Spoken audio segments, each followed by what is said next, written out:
Hey guys, আসসালামু আলাইকুম। ইরাজ কিচেনে স্বাগতম আপনাদেরকে। আজ বৃষ্টিমুখর দিনে গরুর মাংস ভুনা খিচুড়ি রান্না করব।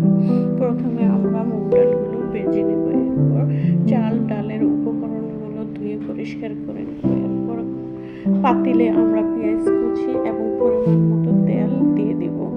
তেল দেওয়ার পর আমরা ভেজে নেব পেঁয়াজগুলো। ব্রাউন কালার হলে আমরা আদা রসুন বাটা, হলুদের গুঁড়ো, জিরার গুঁড়ো এবং এলাচ, দারচিনি, এরপর মরিচের গুঁড়ো, এগুলো আমরা দিয়ে ভেজে নিব। ভেজে নেওয়ার পর কষিয়ে এরপর লবণ দিব। লবণ দেওয়ার পর আমরা চাল ডালগুলো ধুয়ে রাখা ওগুলো দিয়ে দিব। দিয়ে কষিয়ে নিব কিছুক্ষণ।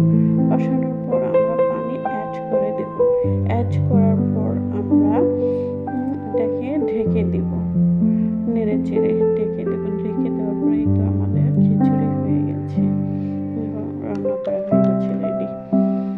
তারপর গরুর মাংসের জন্য কড়াই বসিয়ে আমরা পরিমাণ মতো তেল, পেঁয়াজ কুচি দিয়ে দেব।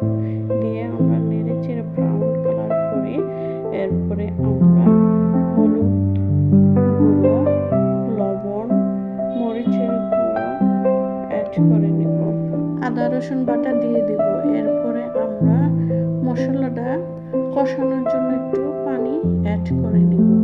অ্যাড করার পর আমরা গরুর মাংস দিয়ে দেব। গরুর মাংস, দারচিনি দিয়ে দিব।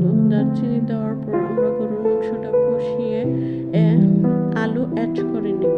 আলু অ্যাড করে কষিয়ে ঢাকনা দিয়ে দেব। ঢাকনা দেওয়ার পর কষিয়ে ভালো করে এরপরে আমরা পানি অ্যাড করে দেব। পানি অ্যাড করার পর ঢাকনা দিয়ে রান্না করে আমরা গরুর মাংসটা রান্না কমপ্লিট করলাম।